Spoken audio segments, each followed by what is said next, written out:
Izin memperkenalkan diri, nama saya Muhammad Setiawan dengan NPM 2207251012. Saya dari Prodi D3 Manajemen Informatika. Jadi saya akan mengerjakan tugas pengganti pertemuan ke-8. Sini pertemuan ke-8 ini kita membahas spesifikasi kebutuhan perangkat lunak atau SPPL dan Unified Modeling dan Language.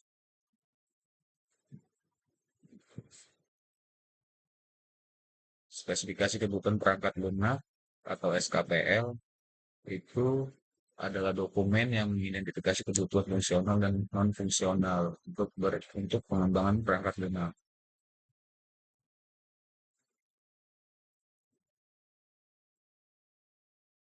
Yang pertama ada pendahuluan, yaitu deskripsi umum tentang perangkat lunak, tujuan dan ruang lingkup proyek. Yang kedua, deskripsi kebutuhan, yaitu penjelasan rinci tentang kebutuhan fungsional dan non-fungsional perangkat lunak.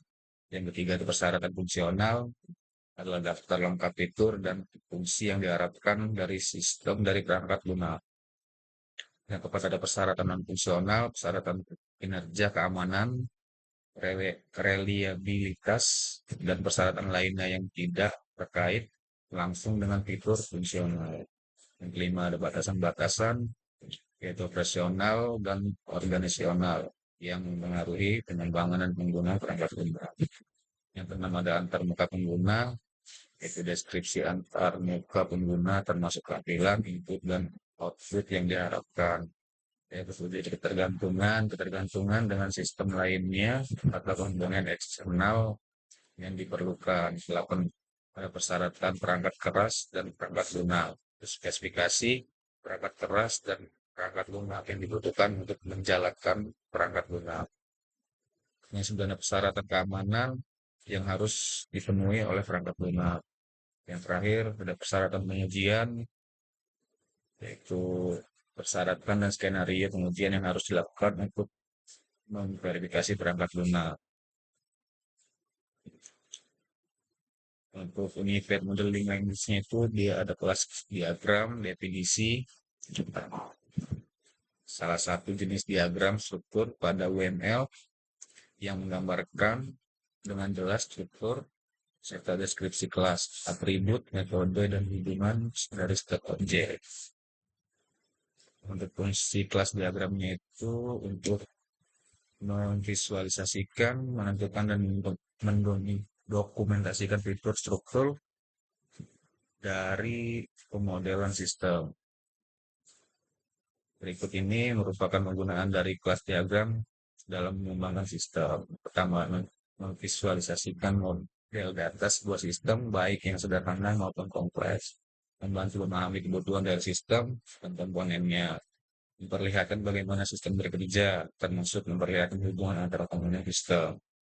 Membantu mengetahui kode spesifik tertentu yang perlu diprogram dan diimplementasikan ke struktur sistem yang telah dirancang. Manfaat kelas diagram ini yang pertama memberikan representasi visual mengenal struktur sistem tanpa terkait pada teknologi. Yang kedua, dengan kelas diagram, skema sistem dapat disusun lebih rapi dan detail. Diagram ini juga berguna untuk menggambarkan kebutuhan informasi secara visual dan menyebarkan secara konsisten ke seluruh bagian sistem atau bisnis. Yang keempat ada pemahaman terhadap kelas diagram akan memperjelas gambaran umum aplikasi termasuk interaksi atau komponen di dalamnya.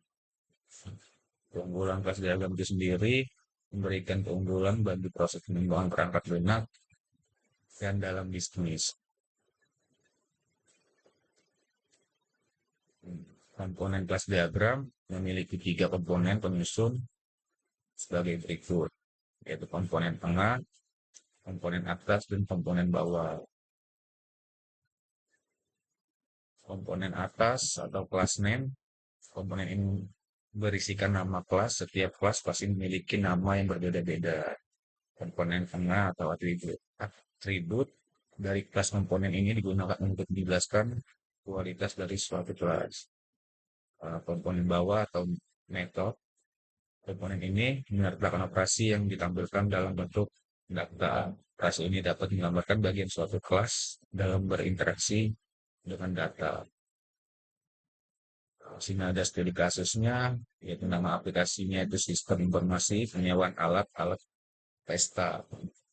Untuk deskripsi sistemnya itu, penyewaan alat-alat pesta merupakan infrastruktur teknologi informasi yang digunakan untuk menyediakan layanan penyewaan alat-alat pesta secara daring melalui internet yang memungkinkan pengguna untuk menyewa alat-alat pesta, menggunakan pemesanan langsung dengan vendor, dan melakukan transaksi terkait penyewaan alat-alat tersebut. Di sini ada gambar use case diagram artikelnya. Di sini ada tiga aktor yang terlibat, yaitu penyediaan, admin, dan pelanggan. Di sini ada activity diagramnya untuk menambahkan barang, yaitu terdapat penyediaan, sistem, dan database.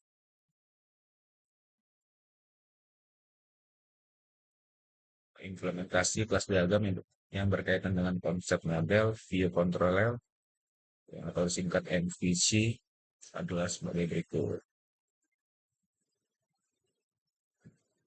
Ada 5 tabel, yaitu menu tambah barang, from tambah barang, simpan, notifikasi, simpan, dan data barang. Untuk menu tambah barang itu di mana terdapat buton yang mengarah ke menu menambahkan barang. Untuk from tambah data barang UI, yaitu pada frame tambah barang akan menampilkan form untuk diisi di mana terdapat beberapa atribut seperti kode barang, nama barang, harga, kategori, stok, dan deskripsi.